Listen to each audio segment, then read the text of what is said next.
Hello ka-blessful, magandang araw. Ngayon po ay magluluto po ako ng aking pong cravings. Ito po ay mga binalot po ng wonton wrapper.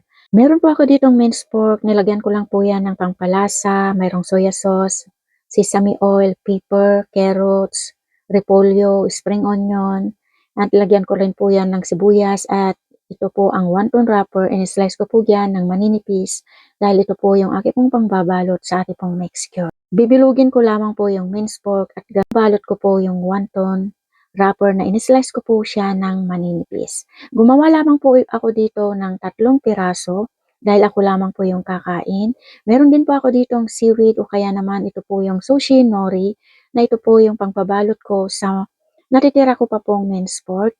Kung meron po kayong chicken ay mas maganda po yung chicken dahil wala po akong manok na mince. Kaya minced pork po yung aking babalutin. Yung binabalot ko po na seaweed ay in-slice ko lang po ito ng maliliit. At dahil mayroon pa pong natira na wonton wrapper at saka minced pork, ito naman po ay binalot ko pong muli at gagawin ko po itong parang siumay. Nilagyan ko po ng cheese sa loob at i-steam ko po siya. Pagkatapos po yung ma-steam, ang gagawin ko naman ay ipiprito ko. At habang ako po ay nagbabalot, nagpakulo na po ako o nagpainit na po ako ng mantika at ito na nga po ay kumukulo.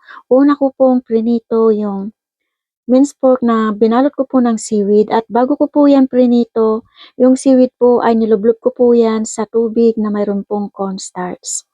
At mayroon din po tayo ditong lumpia ay sinunod ko na rin po yung aking pong wonton balls. Mahina lamang po yung apoy para sa ganoon ay hindi po siya masunog at ito naman po ay maluto sa ilalim. Pagkatapos ko pong ma-steam yung aking siumay, ito naman po ay aking prinito. Habang ako ay nagpiprito, gumawa na po ako ng aking pong sausawan na ito po yung aking pong pangpapatungan ng aking pong wonton balls. Yan lamang po ay mayonnaise at saka ketchup.